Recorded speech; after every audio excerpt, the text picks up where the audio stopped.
Gambling companies FanDuel and DraftKings might soon be operating in Arkansas after a major decision today. The gambling giants put in their applications to operate in the state last week, and tonight the state's racing commission decided on them. THV 11's Carter Thweet was in the room when it happened and explains the new potential partnerships and why it didn't come without some controversy. Carter? That's right, Brooke. FanDuel will be serving as a vendor, essentially helping out with Oaklawn Casino's new mobile app. And the same thing goes for DraftKings and Southland. The Arkansas Racing Commission approved this arrangement today, despite Saracen Casino's opposition.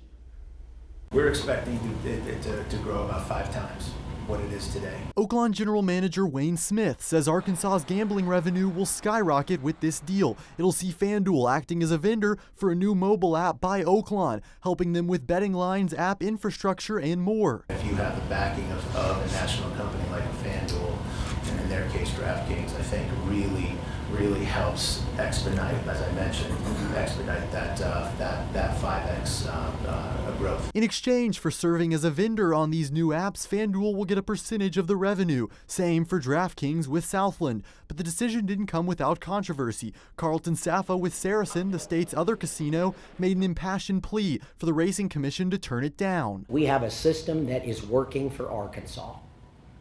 It is one that others want to replicate. If you allow this, you will break that system. Safa pointed out several reasons, claiming that Oaklawn and Southland were against partnering with out-of-state entities just 5 years ago. He also said caution was needed so as to not violate the 51% rule, that 51% of the revenue from any partnership must stay with the in-state casino. Are they showing their work on how they can comport with the 51 rule? That's a serious and sincere question, because they told you this was impossible just a few years ago. But the commission didn't see anything in the agreements that violates the law and voted unanimously to approve them. Afterwards, a spokesperson for the Department of Finance and Administration told me just how fast things could start moving. In a matter of days, maybe a couple of weeks, if you are using one of those 2 apps, then you'll soon see an entirely new framework. I mean, it'll be ultimately, you'll see FanDuel technology or DraftKings technology.